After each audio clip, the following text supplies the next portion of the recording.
Assalamualaikum warahmatullahi wabarakatuh. Kita akan mempelajari tentang enzim. Masih dengan saya Ibu Dwi Novitasari yang suka dipanggil Ibu Novi.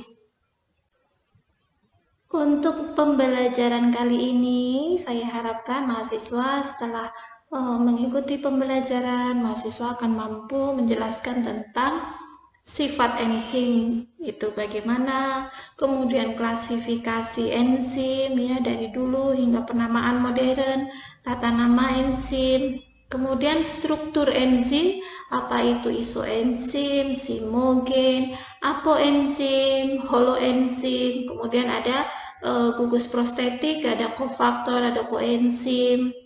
Kemudian bagaimana enzim bekerja, mekanisme katalis enzim, reaksi umum enzim, serta bagaimana regulasi aktivitas enzim. Kita review dulu tentang enzim yang pertama ya. Enzim ini dibutuhkan di setiap sel hidup. Ya, sel hidup dalam organisme memerlukan tenaga. Nah, untuk metabolisme tenaga ini, energi ini yang digunakan untuk keberlangsungan hidupnya itu membutuhkan berbagai reaksi yang akan dibantu oleh enzim. Katabolisme bisa berasal dari glukosa, juga bisa berasal dari asam lemak dan sebagainya. Itu supaya menjadi energi membutuhkan banyak sekali enzim-enzim yang bersifat spesifik. Energi selanjutnya digunakan untuk melakukan berbagai proses fisiologis. Kalau otot digunakan untuk kontraksi, untuk perambatan stimulus neuron, ya dan sebagainya. Digunakan dalam seluruh proses fisiologi dan biokimia di dalam sel. Seluruh proses dan reaksi tersebut dilakukan dalam kondisi terjaga, ya, stabil, memerlukan katalisator, mempercepat reaksi yang disebut sebagai enzim.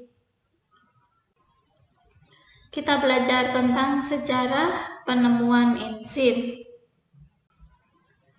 Pada awal tahun 1850 ada Louis Pasteur menyimpulkan bahwa fermentasi gula menjadi alkohol oleh ragi dikatalis oleh fermen.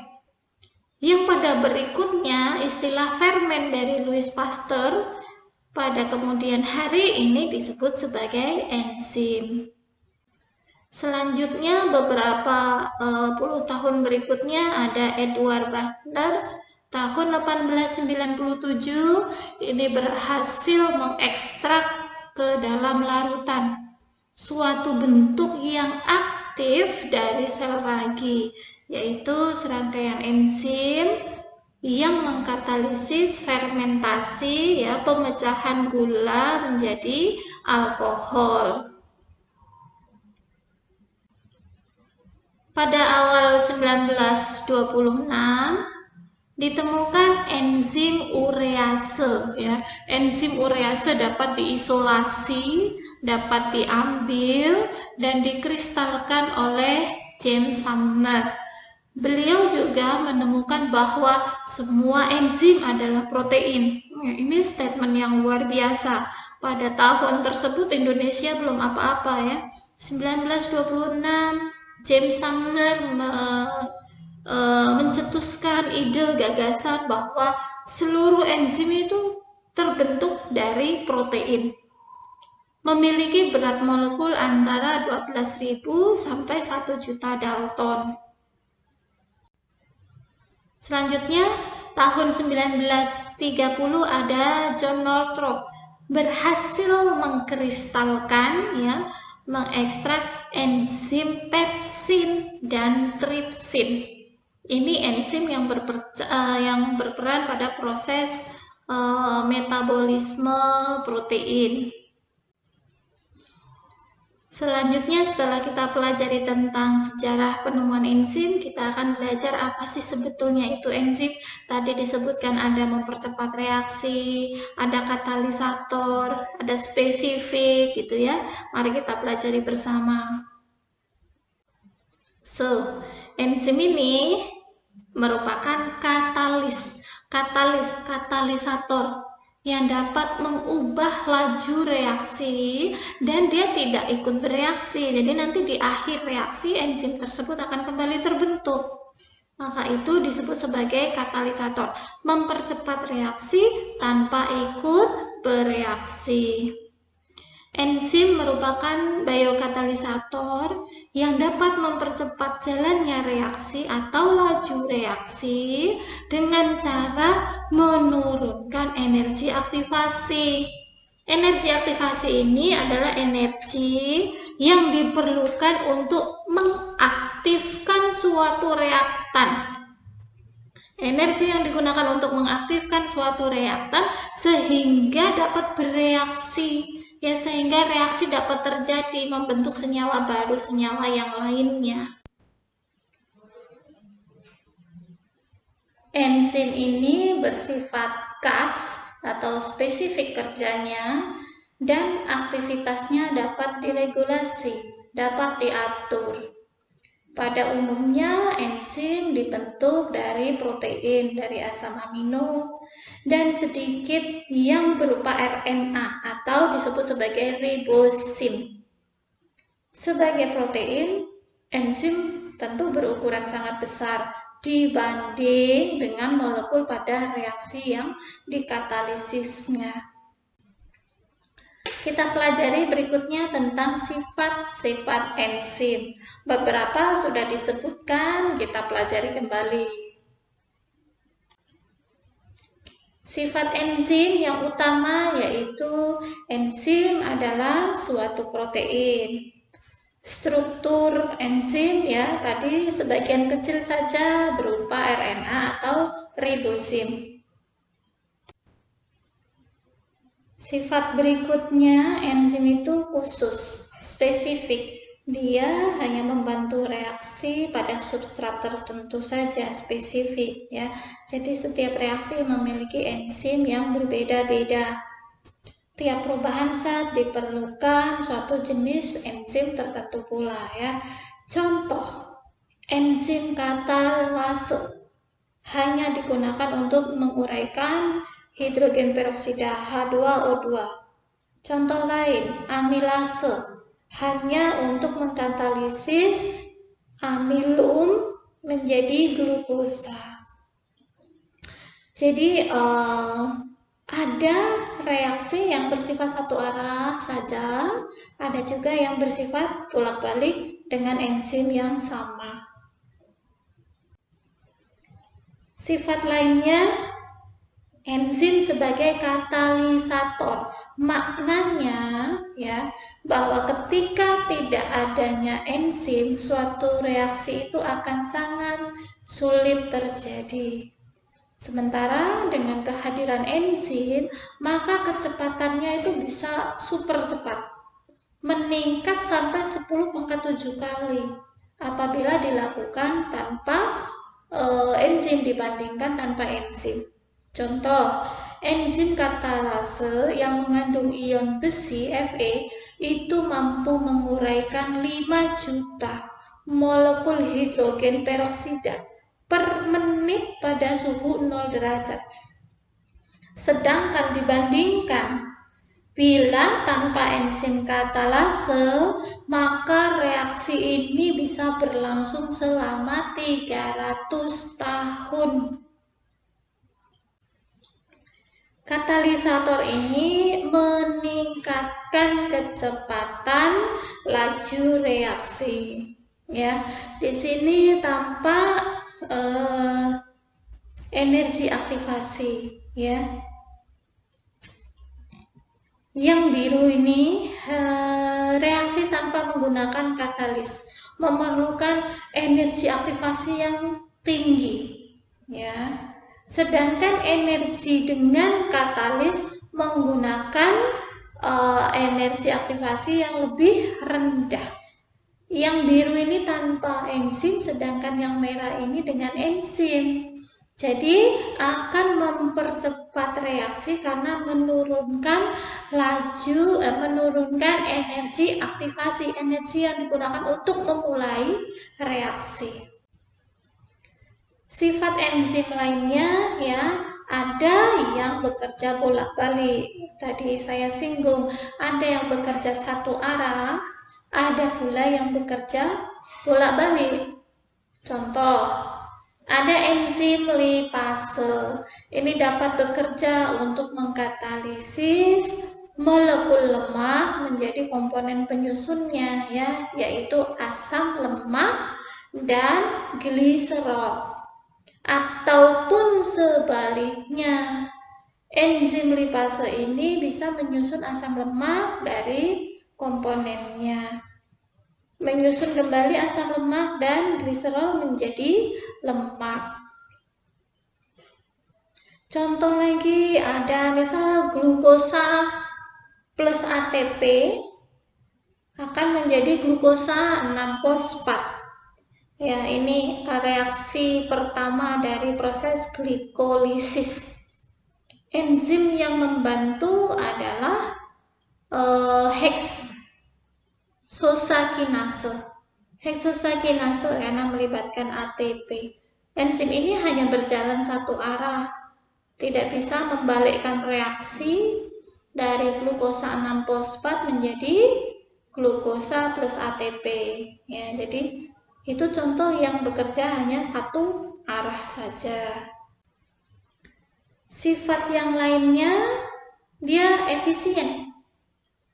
Dibutuhkan dalam jumlah yang sedikit. Kemudian aktivitasnya dapat diatur, dapat diregulasi. Enzim, karena sebagian besar tersusun dari protein, dia dibuat di sitoplasma. Struktur enzim itu tetap tidak berubah baik sebelum maupun reaksi. Tadi saya ingatkan, enzim akan kembali terbentuk pada akhir reaksi ya. Sifat lainnya, enzim peka terhadap faktor-faktor yang menyebabkan kerusakan protein, menyebabkan denaturasi protein. Contohnya suhu. Ya, suhu yang tinggi bisa merusak protein, maka suhu tinggi bisa merusak enzim. pH juga ada rentang variabel enzim bisa bekerja. pH terlalu kecil, ya, enzim bisa terdenaturasi.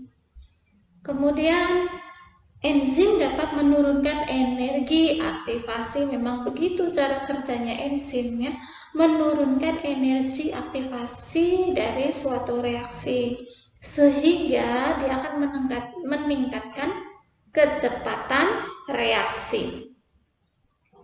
Enzim tidak akan habis ataupun berubah selama reaksi berlangsung. Enzim akan kembali terbentuk di akhir reaksi. Kemudian ini tadi enzim spesifik ya. Selanjutnya kita pelajari tentang struktur enzim. Apa saja komponen-komponen penyusun enzim. Untuk struktur enzim, sisi aktif, yaitu sisi aktif itu adalah sisi yang tempat lokasi ikatan dengan substratnya. Ini ditunjukkan di sini sisi aktif, atau kalau dengan animasi ini sisi aktifnya. Merupakan permukaan dengan bentuk 3D, 3 dimensi, ya, yang hanya mengikat substrat dengan gugus reaktif dan struktur 3 dimensi yang sesuai. Contoh ini seperti huruf S, mau dimasukin kotak tidak akan sesuai, mau dimasukin lingkaran tidak akan sesuai, karena tadi sifatnya spesifik. Ya, saya ulas kembali bahwa struktur enzim itu memiliki sisi aktif yang bentuknya 3 dimensi. Sisi aktif merupakan tempat terjadinya proses katalis, proses reaksi. Pada sisi aktif dapat juga terikat kofaktor atau gugus prostetik. Nanti kita bahas di belakang fungsi dari kofaktor, koenzim, ataupun gugus prostetik. Ini untuk memudahkan ya, memudahkan pengikatan sisi aktif enzim dengan substratnya. Struktur dari enzim, ini enzim dapat berupa untaian polipeptida saja, atau protein tunggal, atau protein yang mengikat unsur atau gugus tertentu.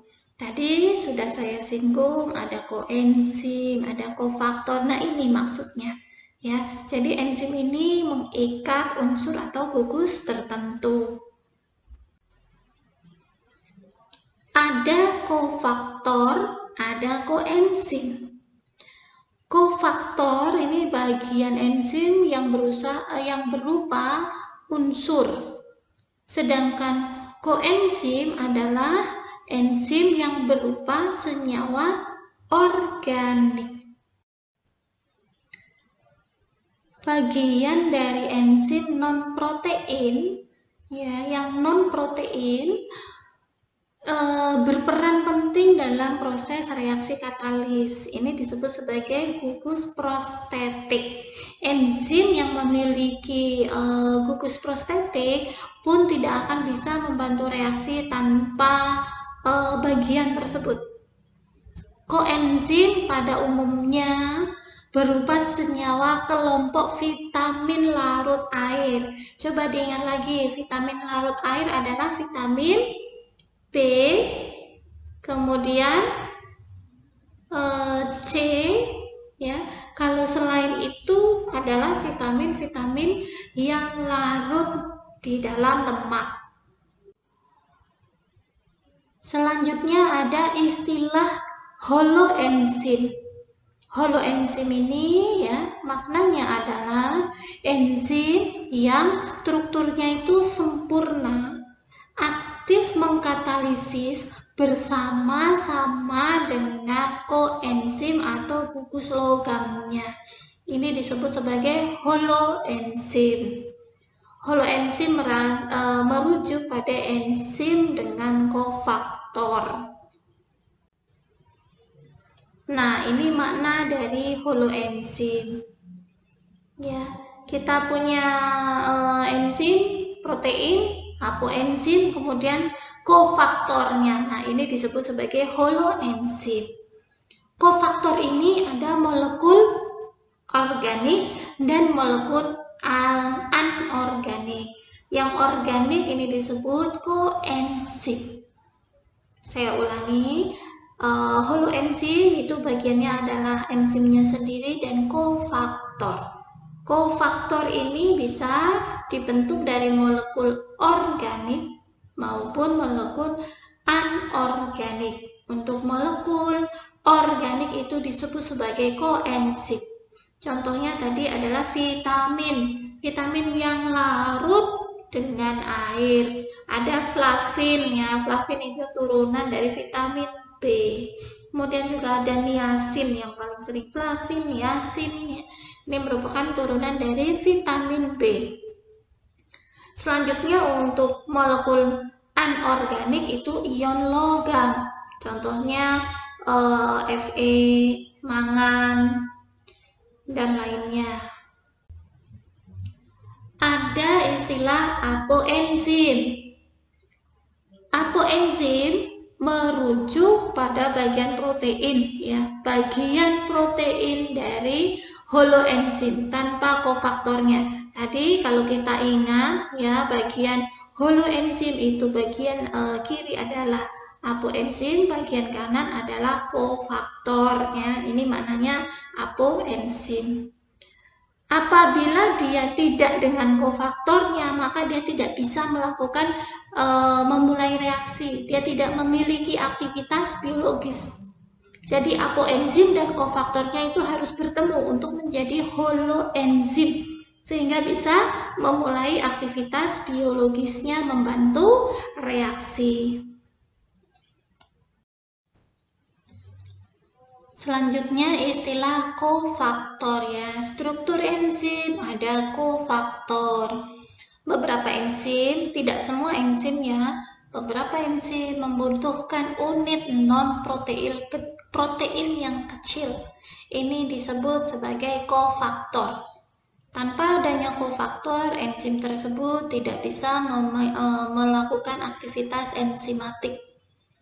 Kofaktor ini umumnya berupa ion logam atau molekul organik yang tadi disebut sebagai koenzim. Ikatan antara enzim dengan kofaktor logam disusun menggunakan ikatan yang kuat dan lemah. Ikatan kuat itu secara kovalen, maka akan membentuk metaloenzim. Kehadiran kofaktor dan juga tentu saja koenzim ini akan memudahkan enzim untuk mengikat substratnya. Supaya lebih mudah kita lihat gambar skema ini. Ini adalah sisi aktif dari enzim. Ini enzim, kemudian ini kofaktor, dan ini yang oranye ini adalah substrat.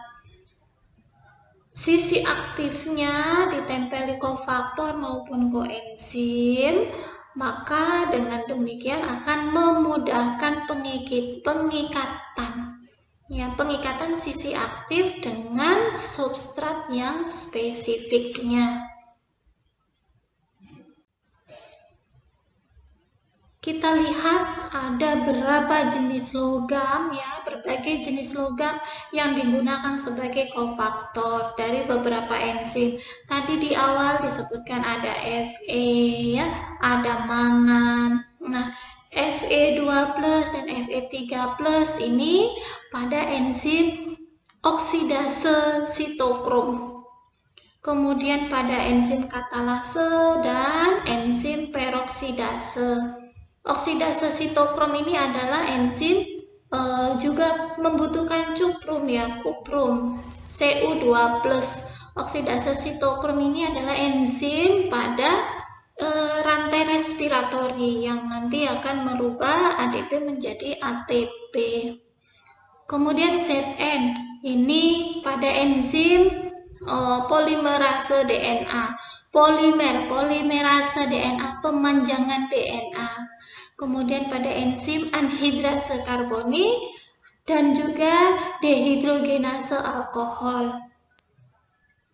Untuk magnesium Mg ada di enzim heksokinase, juga pada 6 fosfatase glukosa. Enzim heksokinase tadi sudah saya contohkan, ini adalah enzim yang digunakan untuk membantu reaksi glukosa plus ATP menjadi glukosa 6-fosfat plus ADP ya, enzim heksokinase, enzim pertama dari reaksi glikolisis dari substrat glukosa. Kemudian ada mangan Mn2+, ini adalah enzim pada arginase ya, proses membentuk arginin. Selanjutnya ada K+, ini pada pirufat kinase. Sama saja kinase, pirufat kinase. Nah, pirufat kinase ini juga membutuhkan Mg2+. Enzim ini yang merubah enzim terakhir pada proses glikolisis, merubah fosfoenol pirufat menjadi asam pirufat. Kemudian ada Ni ya. Ini enzim urease membentuk urea, MO, ada reduktase nitrat, kemudian ada Se, selenium, Se, peroksidase glutasian. Kofaktor ini memiliki fungsi-fungsi ya. Tadi ikut langsung pada proses katalis. Berfungsi menyerupai gugus katalitik, kemudian stabilisator, menstabilkan tempat katalis atau sisi aktif, serta berikatan dengan substrat dan enzim. Tadi dijelaskan bahwa kofaktor pada beberapa enzim itu bisa diikat secara lemah maupun secara kuat ataupun permanen. Ya, kalau lemah bisa lepas, bisa nanti bergabung kembali. Nah, jika kofaktor ini terikat secara kuat, secara kovalen dengan protein enzimnya, maka kofaktor ini disebut sebagai gugus prostetik. Ya, saya ulangi kembali. Jika kofaktor ini terikat secara kuat pada protein enzimnya, maka disebut sebagai gugus prostetik. Mengulas sedikit tentang gugus prostetik tadi ya, bahwa ini adalah koenzim maupun kofaktor yang berikatan secara kuat sehingga tidak terlepas dari enzimnya. Contohnya ikatan biotin. Ya, biotin ini merupakan koenzim pada enzim karboksilase. Maka ini disebut, karena tidak terlepas ini, maka disebut sebagai gugus prostetik. Untuk koenzim sendiri, ikatan enzim dengan koenzim membentuk gugus prostetik kalau kuat, sedangkan kalau lemah akan membentuk kosubstrat. Kosubstrat maknanya dia bisa lepas, kemudian kalau mau diperlukan akan ada reaksi lagi, maka mereka bergabung kembali. Fungsi dari koenzim ya sebagai perantara pembawa. Pembawa apa? Bisa gugus, atom, elektron yang dipindahkan dalam reaksi enzimatis tersebut. Contoh, membawa atom hidrogen. Ya, ini dari NAD niacin teroksidasi menjadi niacin terreduksi, NAD plus menjadi NADP. Contoh pembawa elektron pada gugus heme. Kemudian pembawa gugus fosfat pada ATP dari ADP plus P, membawa fosfat kepada adenosin difosfat agar menjadi adenosin trifosfat. Ada juga pembawa gugus aldehid pada ATP, tiamin pirofosfat. Ini adalah nama-nama koenzim, berikut senyawa yang dipindahkannya. Ada tiamin pirofosfat memindahkan senyawa aldehid. Kemudian ada flavin adenin dinukleotida atau FAD. Tadi kita sudah bicarakan tentang FAD dan NAD. FAD ini untuk memindahkan senyawa ion hidrogen. Kemudian kalau NAD, nikotinamid, deamin nikotinamid, adenin dinukleotida, ini untuk memindahkan gugus asil. Berikutnya ada koenzim A, ini untuk memindahkan gugus amino. Ada piridoksal fosfat, ini memindahkan gugus atau atom H dan gugus alkil. Kemudian ada koenzim B12, 5 aksen deoksi adenosil kobalamin.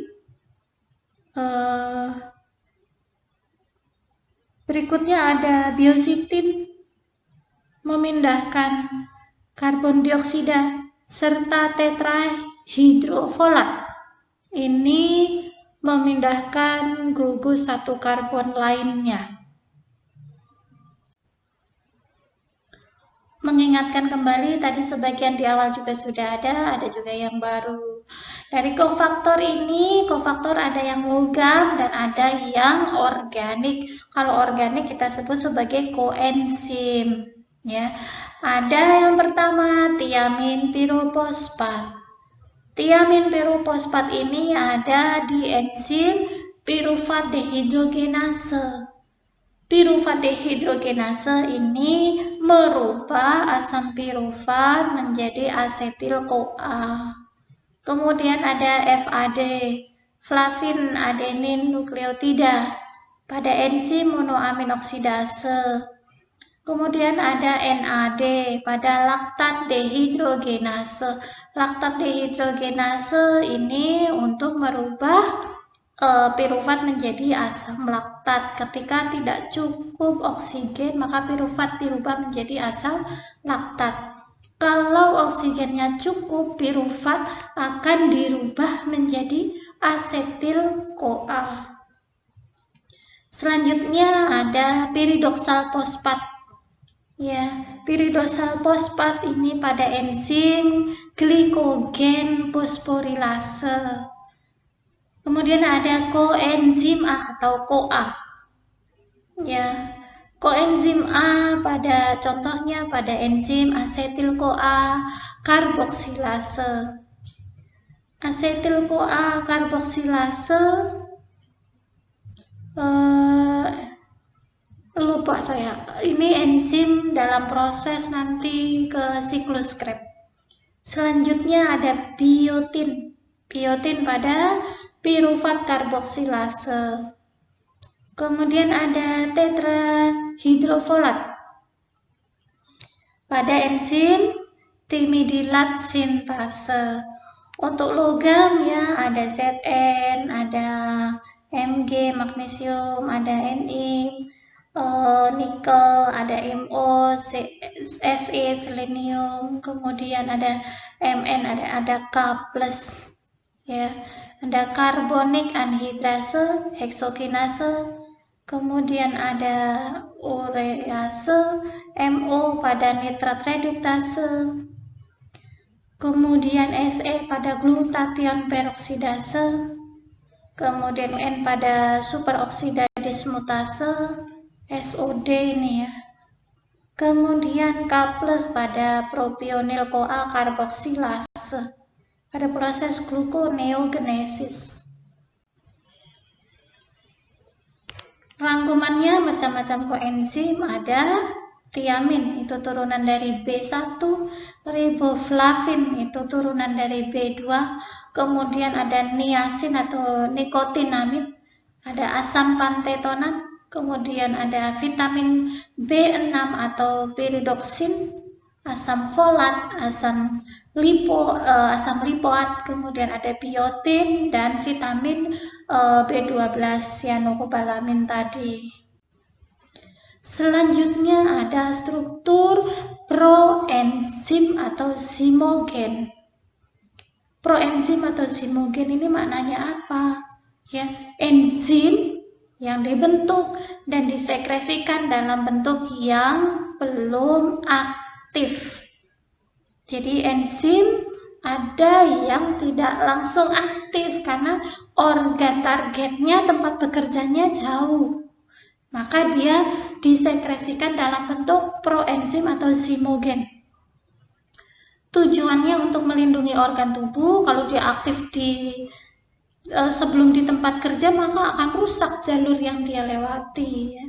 Untuk melindungi organ tubuh dan untuk menyediakan bahan setengah jadi. Pemberian nama awalnya pre atau pro, diakhiri ogen ya, proinsulin, bisa seperti itu, preinsulin, karena insulinnya belum aktif. Contohnya ya adalah pepsinogen. Pepsinogen ini diproduksi di sel pankreas ya. Sel pankreas selain menghasilkan hormon, bisa menghasilkan enzim. Contohnya adalah pepsin ya. Dalam perjalanannya, pepsin ini kan setelah diproduksi di pankreas, dibawa menuju ke lambung ya, tempat bekerjanya di lambung dan intestin. Maka dia dikemas dalam pepsinogen dulu, proenzim. Ketika dia sampai lambung, berpapasan dengan H+, karena lambung itu asam, jadi HCl-nya tinggi, maka dia akan menjadi aktif. Namanya enzim juga, ini namanya enzim pepsin. Untuk isoenzim atau isosim, ini adalah bentuk berbeda dari suatu enzim mengkatalisis reaksi yang sama, tapi sifat fisik dan kinetiknya berbeda. Contoh dari isoenzim LDH, laktat dehidrogenase. Ini mengkatalisis perubahan yang reversibel bolak-balik dari pirufat menjadi laktat dengan adanya niacin NADPH. Ada 5 macam ya subkelas, 5 macam enzim LDH. Isosimnya dari dikasih 1 sampai 5. Enzim LDH ini merupakan suatu tetramer, bentuk protein tetramer, 4 rantai polipeptida dari 2 subunit yang berbeda, 2 subunit yang besar, yaitu H dan M. H adalah heart, M adalah muscle. Ini berbeda urutan asam aminonya. H4 ya tentu banyak di jantung, M4 banyak di otot dan hati.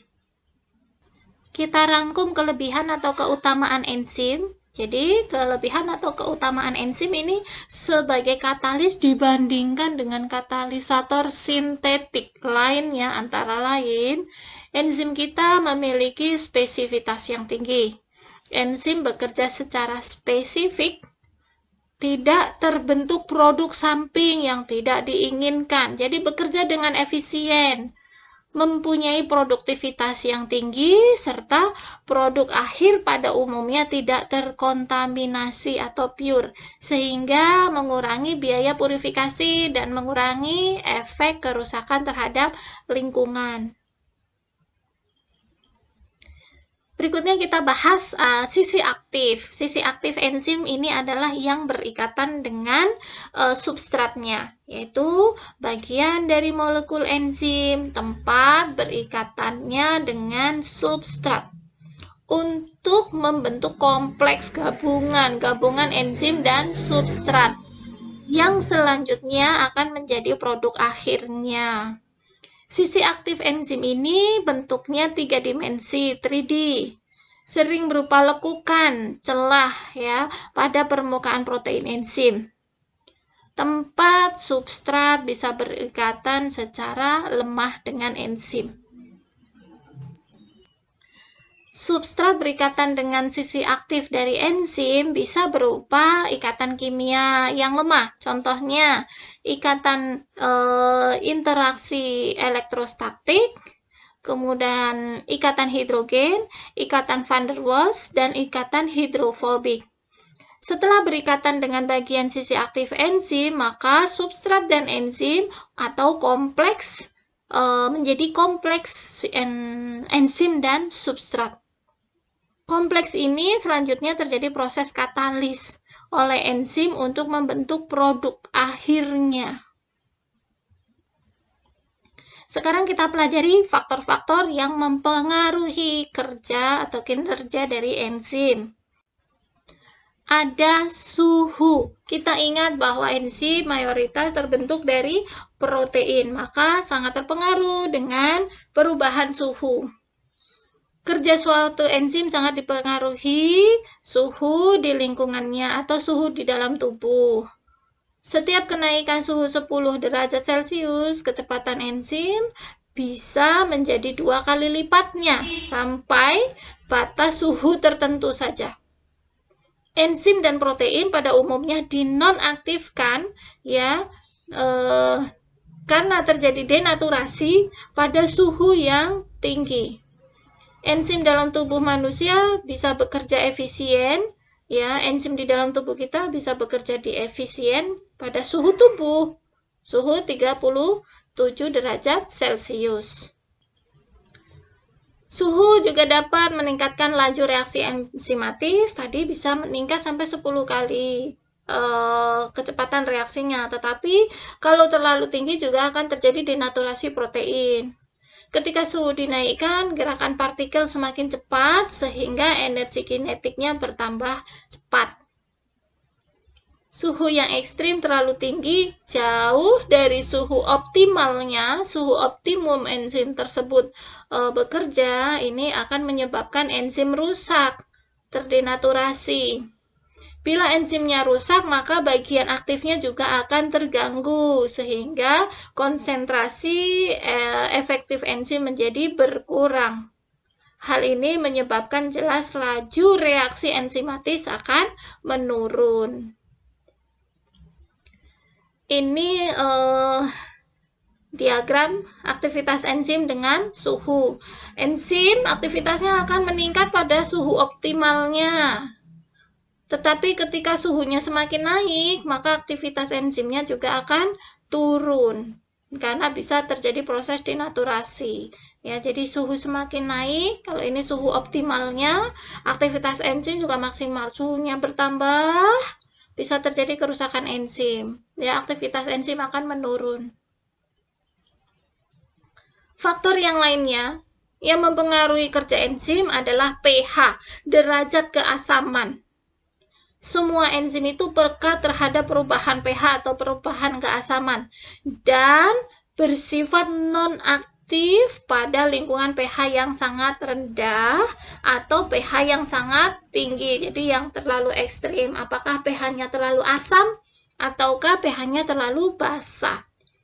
Contoh, enzim papain memiliki pH optimum pada 2, sedangkan enzim tripsin memiliki pH optimum pada 8,5. Di luar rentangnya, maka enzim-enzim ini juga akan rusak. Struktur ion enzim ini tergantung pada pH lingkungan. Enzim dapat membentuk ion positif dan ion negatif, maka disebut sebagai sweeter ion. Perubahan pH akan mempengaruhi efektivitas bagian sisi aktif enzim yang tadi digunakan membentuk kompleks substrat dan enzimnya. Jadi suhu juga merubah sisi aktif, demikian juga pH. pH juga merubah sisi aktif enzim. pH yang tinggi juga menyebabkan proses denaturasi. Denaturasi protein penyusun enzim, dan ini akan jelas mengakibatkan penurunan aktivitas enzim. Untuk pH optimum ya kisarannya 4,5 sampai 8. Kita lihat gambaran ya aktivitas enzim dengan pH ya. Sumbu X ini aktivitas enzim, sumbu Y-nya pH-nya. Ketika dia mencapai pH maksimum, maka aktivitasnya juga maksimal. Tetapi ketika pH-nya bertambah ekstrim atau dia menurun ekstrim, maka aktivitasnya juga akan sangat rendah. Ya, seperti itu. Jadi dia perlu mencapai pH optimal untuk bisa beraktivitas yang optimal juga. Faktor yang mempengaruhi kerja enzim berikutnya adalah konsentrasi. Ini jelas nih. Konsentrasi banyaknya enzim, substrat, dan kofaktor. Jika pH dan suhu itu konstan sesuai dengan optimalnya, tetapi jumlah substrat berlebihan, maka laju reaksi sebanding dengan jumlah enzim yang ada. Jadi enzimnya cukup, ya enzimnya normal, pH normal, suhu normal, tapi yang mau dirubah substratnya banyak. Maka laju reaksi pun ya sebanding dengan jumlah enzim yang ini, yang normal tersebut, bukan mengikuti jumlah substrat yang banyak. Konsentrasi enzim, ya konsentrasi enzim secara langsung jelas mempengaruhi kecepatan laju reaksi enzimatik. Pada suatu konsentrasi substrat tertentu, laju reaksi bertambah dengan bertambahnya konsentrasi enzim. Untuk konsentrasi substrat, ya, laju reaksi enzimatik akan meningkat dengan bertambahnya konsentrasi substrat yang rendah. Bagian aktif enzim hanya menampung substrat yang sedikit saja. Bila konsentrasi substrat itu diperbesar, maka banyak substrat yang berhubungan dengan enzim pada bagian aktif sehingga konsentrasi enzim substrat semakin besar menyebabkan besarnya laju reaksi. Ini sampai kadar wajarnya. Kalau sampai terlalu kelebihan konsentrasi substratnya, maka laju reaksi pun akan melambat. Nah, pada batas konsentrasi tertentu saja, semua bagian aktif ternyata sudah dipenuhi oleh substrat. Maka dengan kondisi ini, bertambahnya konsentrasi enzim substrat, ya, hasil reaksi pun tidak bertambah karena laju reaksinya pun sudah menurun.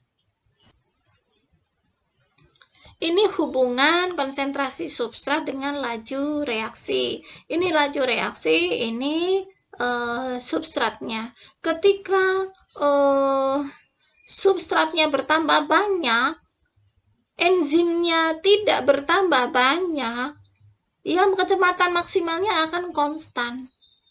Kecepatan maksimalnya akan konstan. Enzimnya segitu-gitu saja. Substratnya kok tambah banyak? Ya, konstan sesuai optimalnya. Tidak naik gitu ya. Tidak naik diagramnya. Nih, maknanya. Ketika substrat rendah, aktivitas enzim berjalan dengan baik. Ya. Ketika substrat rendah, aktivitas enzim berjalan dengan baik. Idealnya, substrat diberikan pada km atau setengah dari kecepatan maksimum. Nih.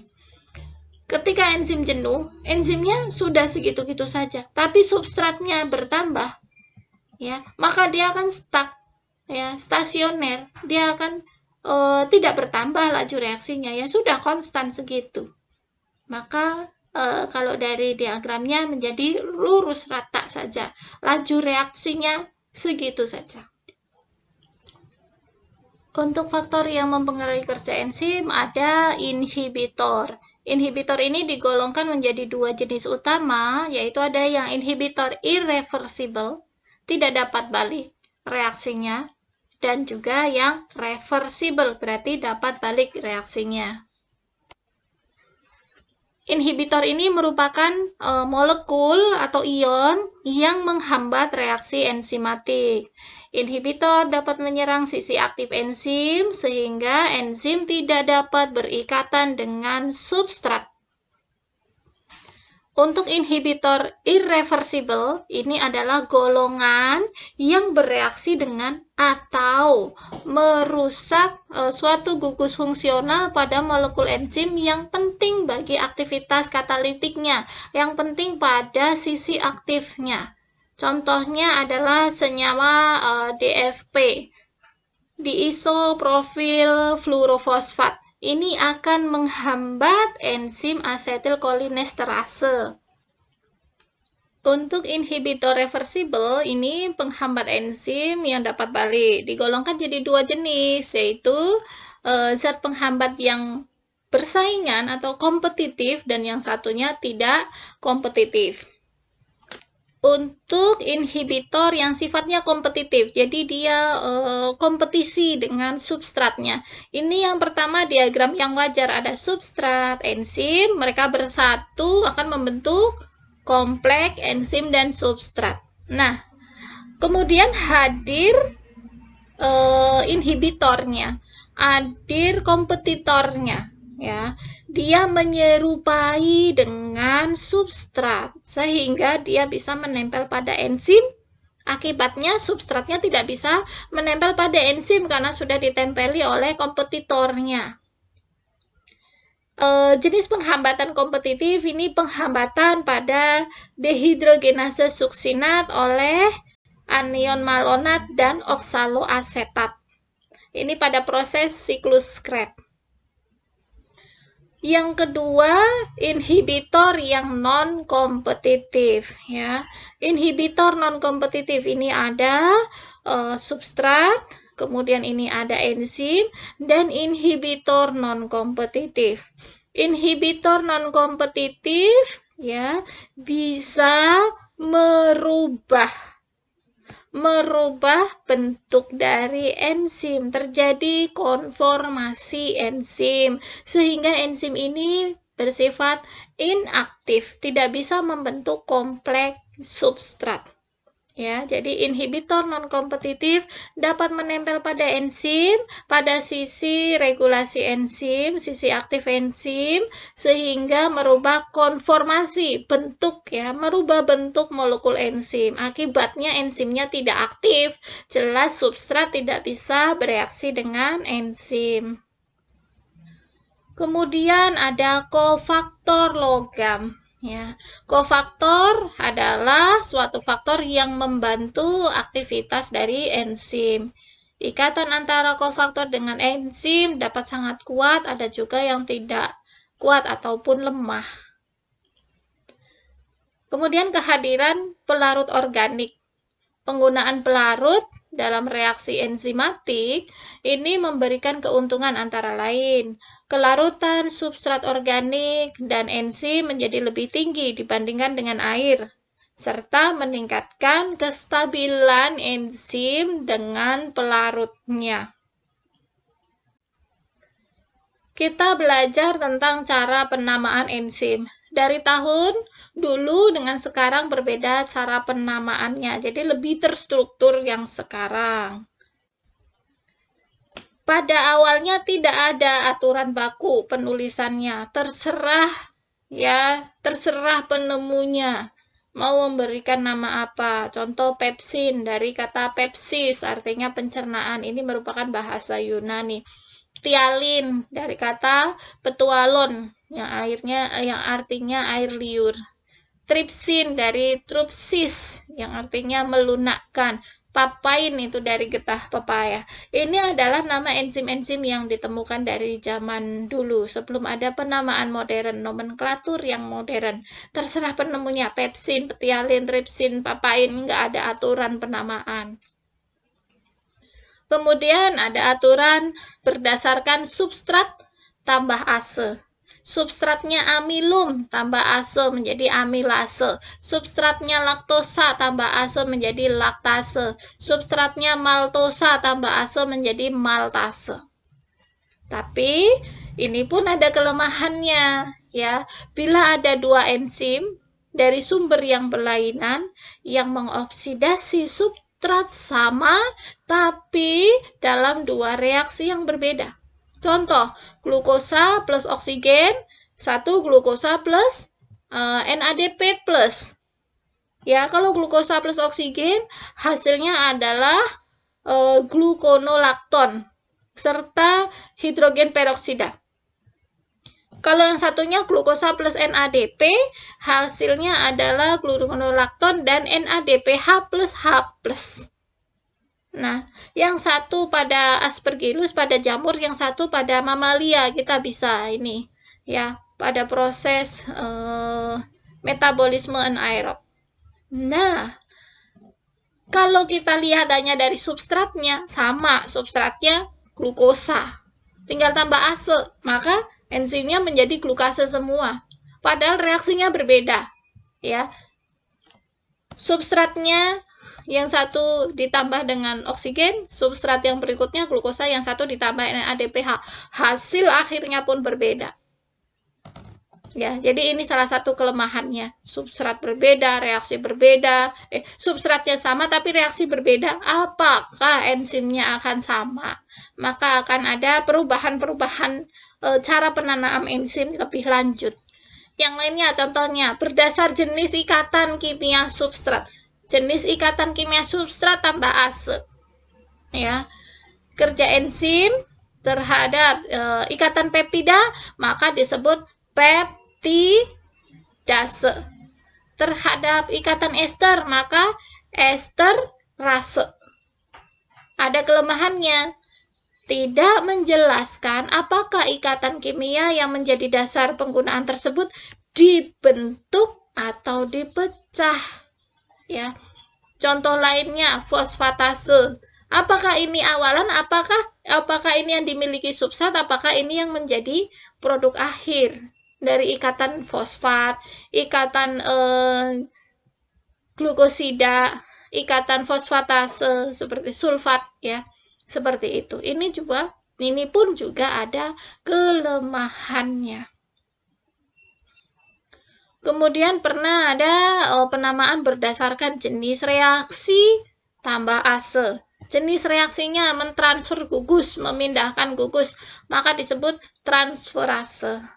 Kemudian yang dipindahkan gugus amin ini menjadi lebih spesifik, aminotransferase. Nah, yang lebih modern penamaan enzim ini menggunakan sistematik dari International Union of Biochemistry and Molecular Biology. Jadi IUBMB. Nomenklaturnya, nama sistematik ini sesuai dengan reaksi yang dikatalisis. Misalnya, fosfotransferase ATP, berarti ada substratnya glukosa. Ini merupakan enzim yang mengkatalisis reaksi pemindahan gugus fosfat dari ATP pada glukosa.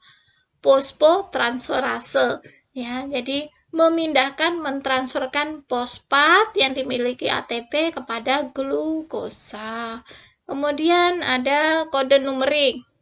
Penamaan dengan nomor kode klasifikasi enzim. Misal 2711. Ini menandakan bahwa enzim contoh nomor 1 tersebut termasuk pada kelas kedua transferase, subkelasnya nomor 7, subkelas ya, gugus hidroksilnya adalah 1, subkelas glukosanya sebagai penerima 1 ya.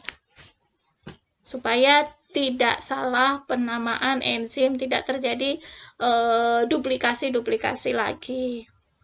Kemudian nama yang direkomendasi, yaitu nama yang memudahkan untuk menyebut dan mengingat, karena sering digunakan dalam kesehari-harian, contohnya amilase. Nama singkatan ya, sesuai nama yang disingkat, ini nama aslinya, misal GST dari glucation transferase, ini kalau mau singkatannya. Kemudian nama umum atau nama trivial, karena ini nama yang sering disebut. Heksokinase, amilase, tripsin, pepsin ya. Jadi nama-nama yang dahulu pun tetap dipakai ya. Kinase adalah nama umum untuk enzim yang mentransfer gugus fosfat. Kinase. Tadi contohnya adalah heksokinase. Kemudian ada, ini adalah contohnya heksokinase. Mentransferkan gugus fosfat pada heksosa, pada glukosa. Itu penamaan enzim modern menggunakan IUBMB. Utamanya ada 6 kelas, yaitu dihafalkan ada oksidoreduktase, transferase, hidrolase, liase, isomerase, dan ligase. Kita bahas klasifikasinya. Ini tidak keluar dari penamaan modern enzim ya.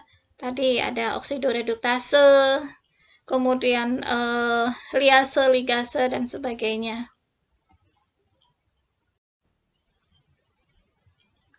Klasifikasi enzim kalau berdasarkan substrat ya, berdasarkan substrat yang dikatalisisnya ada protease karena mengkatalisis protein, amilum, amilase, laktase dari laktosa, lipase dari lipid, selulosa adalah dari selulose, berarti dia mengkatalisis selulosa ya, protease, amilase, lipase, laktase, dan selulose. Kalau berdasarkan tempat kerjanya ada endoenzim serta exoenzim. Endo berarti berada di dalam intrasel, exo berarti bekerja di ekstrasel.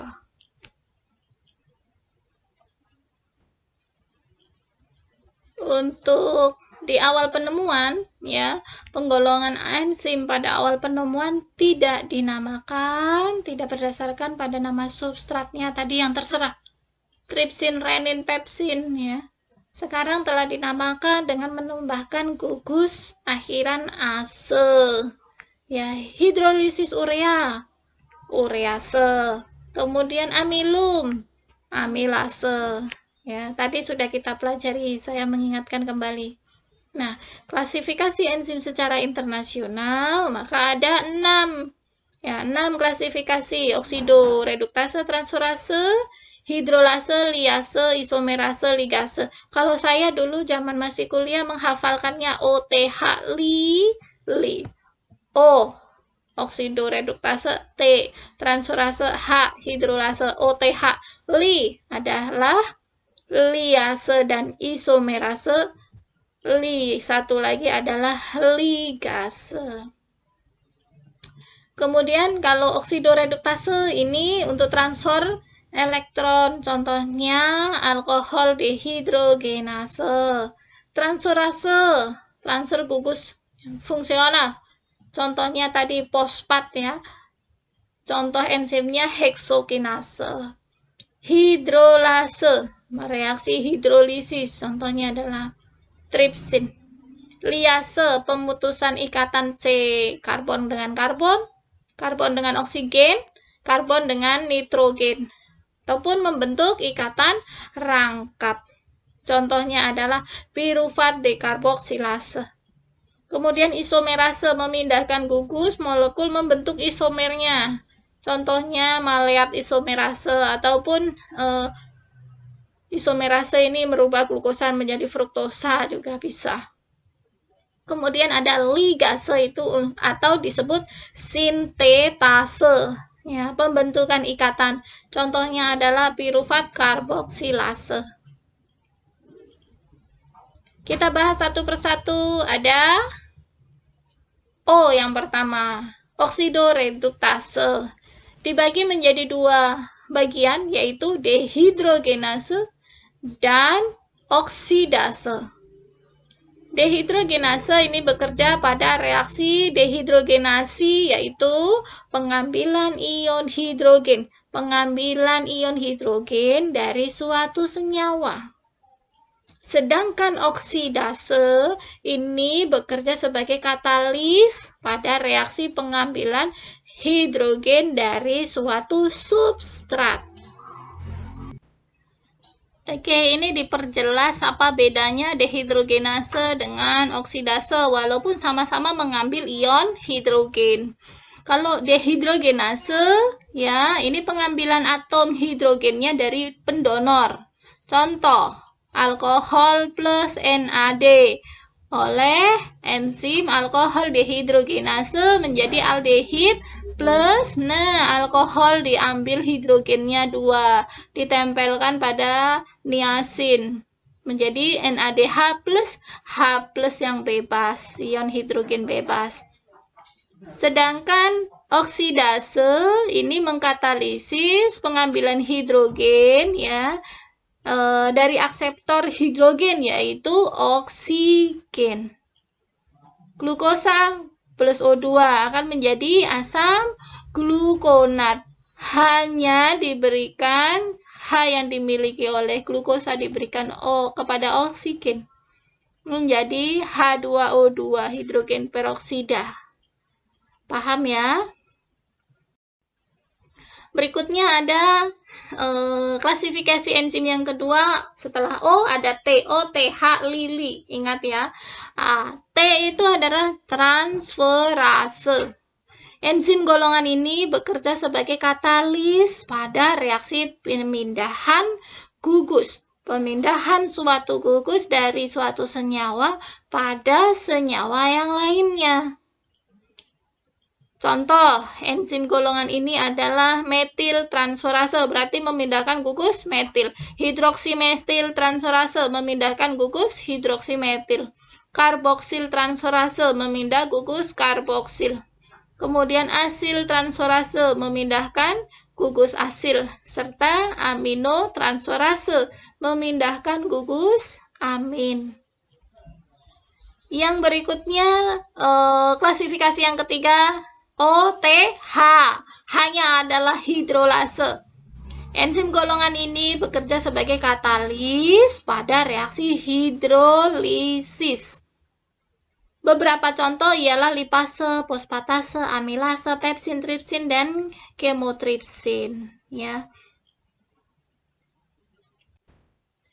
Klasifikasi yang selanjutnya setelah H tadi ada O, T, H, Li. Nah, L-nya adalah liase. Enzim golongan ini memiliki peranan penting dalam reaksi pemisahan suatu gugus dari suatu substrat atau sebaliknya. Contoh enzim golongan ini adalah dekarboksilase, kemudian ada aldolase, dan hidratase. Contohnya pirufat dekarboksilase. Pirufat dekarboksilase merubah pirufat menjadi asetil-CoA dan CO2. Setelah OTH Li, I-nya adalah isomerase. Enzim ini bekerja pada reaksi perubahan intramuskular. Misalnya reaksi perubahan glukosa menjadi fruktosa. Reaksi ini ada pada reaksi glikolisis ya. Glukosa 6-fosfat menjadi fruktosa 6-fosfat oleh enzim isomerase, fosfofruktoisomerase. Lebih lengkapnya itu fosfofruktoisomerase. Enzim berikutnya yang OTH Li ya. Li berikutnya yaitu ligase. Enzim golongan ini bekerja pada reaksi penggabungan dua molekul. Contoh enzim golongan ini adalah glutamin sintetase, tadi ligase atau juga disebut sebagai enzim sintetase ya. Dan juga ada pirufat karboksilase. Ada glutama plus ATP, kemudian ada NH4 dengan bantuan glutamin sintetase menjadi asam amino glutamin plus ADP plus P anorganik. Jadi asam amino glutamat dirubah menjadi glutamin oleh bantuan enzim glutamin sintetase. Selanjutnya kita pelajari bagaimana enzim-enzim tersebut bekerja. Enzim ini dapat meningkatkan kecepatan reaksi kimia spesifik yang secara nyata. Enzim bekerjanya dengan menurunkan energi aktivasi, energi yang digunakan untuk memulai suatu reaksi. Ini gambar ilustrasi suatu reaksi untuk mendapatkan produk dengan NE, energi yang rendah. Energi aktivasi yang lebih rendah.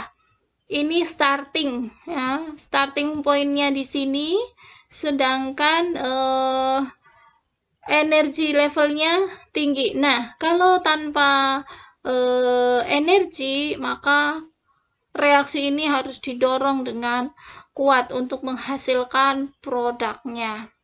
Reaksi dimulai dengan interaksi reaktan yang memerlukan energi untuk aktivasinya sehingga mencapai level untuk reaksi menuju produk dengan melepaskan energi, sehingga memiliki level energi yang lebih rendah daripada semula.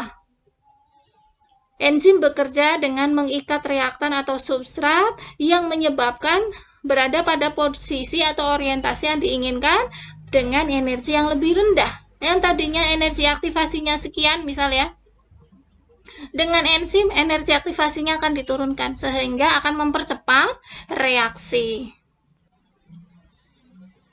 Pada akhir reaksi, enzim selalu terbentuk kembali seperti semula. Ada contoh enzim A plus B akan menjadi produk akhir C dan D plus enzim kembali. Gambar ini merupakan peran enzim dalam mempercepat reaksi kimia ya. Reaksi tanpa enzim akan bekerja lebih lambat ya, dengan energi aktivasi yang tinggi, yang besar. Tetapi dengan enzim dia akan menurunkan energi aktivasinya sehingga reaksi berjalan lebih cepat. Kita pelajari bagaimana model kerja enzim. Mekanisme kerja enzim ya, ada teori-teori yang menyebutkan ini enzimnya, kemudian mempunyai sisi aktifnya, ini substratnya. kemudian membentuk kompleks antara enzim dengan substrat sehingga terbentuklah produknya dan enzim kembali. Untuk model kerja enzim ada dua, yaitu model key and lock. Jadi model kunci dan anak kunci pasti. Kalau key and lock itu harus pasti. Kalau anak kuncinya tidak sesuai, maka tidak bisa membuka tidak bisa membuka pintunya. Reaksi tidak akan terjadi. Kemudian ada yang lebih fleksibel, induced fit model. Ini lebih fleksibel. Untuk model key and lock, kunci dan anak kunci, ini dicetuskan oleh Emil Fischer tahun 1894, menyatakan bahwa bentuk suatu substrat itu harus sama, harus serupa dengan sisi aktif enzimnya. Ya, jadi analoginya anak kunci dengan kuncinya harus klop supaya bisa membuka, supaya bisa terjadilah reaksi. Lock and key teori ini berdasarkan pada kesesuaian antara enzim dan substrat, sehingga terjadilah ikatan yang spesifik, ikatan yang baik ya, antara substrat dengan enzim atau antara gembok dengan kuncinya. Dalam hal ini, substrat terikat pada sisi aktif. Ya, sesuai, binding site-nya sesuai, sehingga bisa melakukan reaksi dan terbentuklah produk. Agar mudah pemahamannya dengan cara diagram ini. Ada enzim, ada substrat, mereka sesuai bentuk lock and key-nya ya, kunci dengan gemboknya, maka akan terbentuklah kompleks enzim dan substrat, reaksi bisa terjadi. Untuk teori model yang kedua yaitu induced fit model. Ini diajukan pada tahun 1958 oleh Daniel E. Koslan Jr. yang menyatakan bahwa terikatnya substrat akan menyebabkan perubahan bentuk. Perubahan konformasi pada bagian sisi aktif dari enzim. Jadi ada penyesuaian sisi aktif dari enzim. Teori ini berdasarkan pada struktur enzim pada binding site-nya bersifat lentur. Kemudian spesifik, mampu menyesuaikan dengan struktur substratnya dengan tepat. Sekali substrat terikat pada binding site enzim, maka reaksi dapat berlangsung. Teori ini dapat dijelaskan sebagai reaksi enzimatis umumnya yang bersifat reversibel. Nah, ini enzim dengan sisi aktif yang lengkung, kemudian ada substrat tapi sisi aktifnya lancip. Ya. Maka enzim akan menyesuaikan sisi aktifnya, binding site-nya akan menyesuaikan dengan bentuk substrat. Terjadilah kompleks enzim substrat. Ini lebih tepat pada reaksi-reaksi yang bersifat reversibel. Yang terakhir, kita bahas tentang kontrol kerja atau regulasi dari enzim. Setelah enzim bekerja, apa yang akan terjadi pada enzim? Ya, bagaimana cara mengontrol, menghentikan reaksi enzimatis ini? Nah, kita pelajari. Regulasi aktivitas enzim bisa diatur dengan berbagai cara. Yang pertama, modifikasi struktur dengan cara pemotongan, dengan cara cleavage, ya, pemotongan ekor atau menjadi dua bagian dan sebagainya. Contohnya adalah enzim kemotripsin, pepsinogen, angiotensinogen. Ini adalah proenzim, belum aktif. Untuk aktif dia ketemu, contoh, pepsinogen ketemu dengan HCl, maka akan terjadi pemotongan rantai pepsinogen menjadi pepsin. Pepsin ini menjadi enzim yang aktif. Cara yang kedua dengan modifikasi ikatan kovalen. Banyak enzim yang tingkat aktivitasnya ditentukan dengan menambah gugus. Menambah gugus tertentu. Contoh, gugus fosfat melalui proses fosforilasi. Sebagian enzim ini akan meningkat aktivitasnya dan Sebagian lagi juga akan menurun dengan modifikasi ikatan kovalen tersebut. Yang ketiga dengan sekuestrasi. Ya, sekuestrasi ini banyak juga enzim yang aktivitasnya ditentukan dengan ikatan pada protein yang lainnya. Sekuestrasi mengikatkan pada protein yang lainnya. Yang terakhir, regulasi aktivitas enzim dilakukan dengan regulasi allosterik. Beberapa enzim aktivitasnya ditentukan oleh pengikatannya dengan senyawa kecil pada bagian lain pada sisi aktifnya. Senyawa yang terikat tersebut akan merubah bentuk, merubah konformasi enzim sehingga bisa meningkatkan tingkat aktivitasnya. Bagaimana kita mengontrol kerja enzim?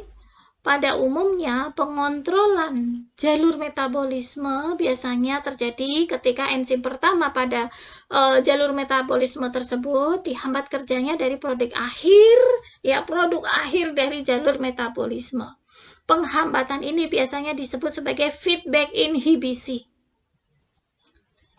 Kerja enzim dapat dipengaruhi oleh kehadiran molekul lain yang bisa berperan sebagai aktivator ataupun sebagai inhibitor. Bila keduanya bekerja bersama-sama, maka disebut sebagai efektor. Ada feedback inhibisi. Jadi, tadi di awal saya menjelaskan A menjadi B oleh enzim 1 sampai terakhirnya Z terbentuk oleh enzim yang kesekian. Produk dari pemecahan Z atau produk akhir dari reaksi Z dengan enzim yang kesekian ini akan menghasilkan produk akhir.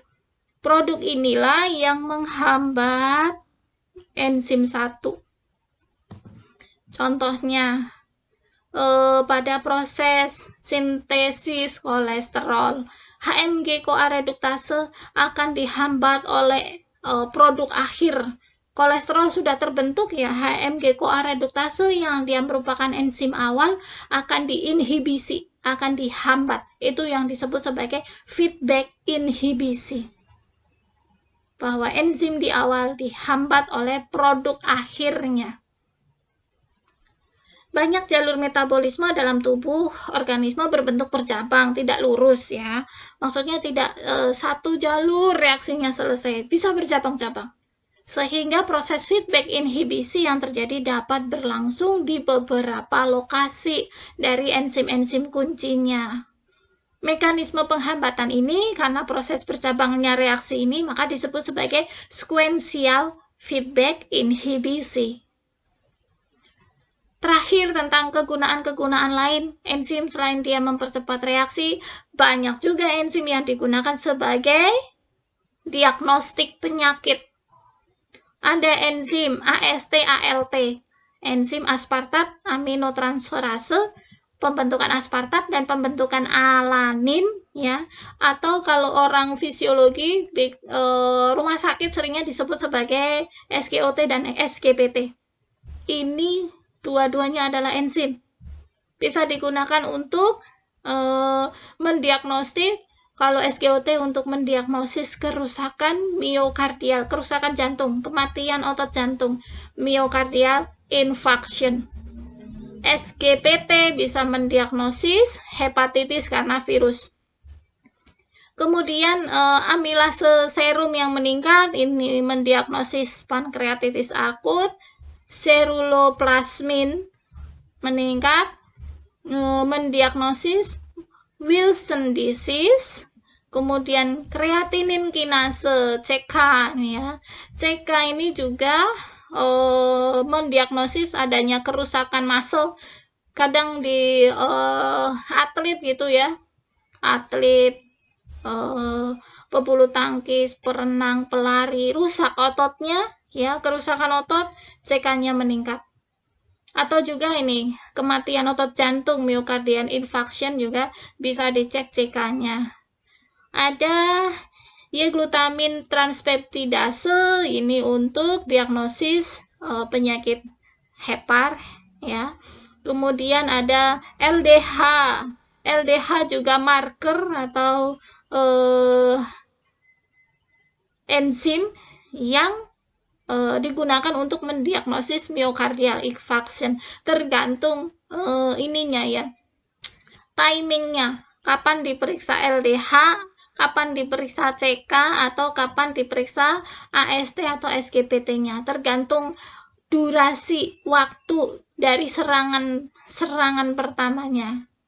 Ya.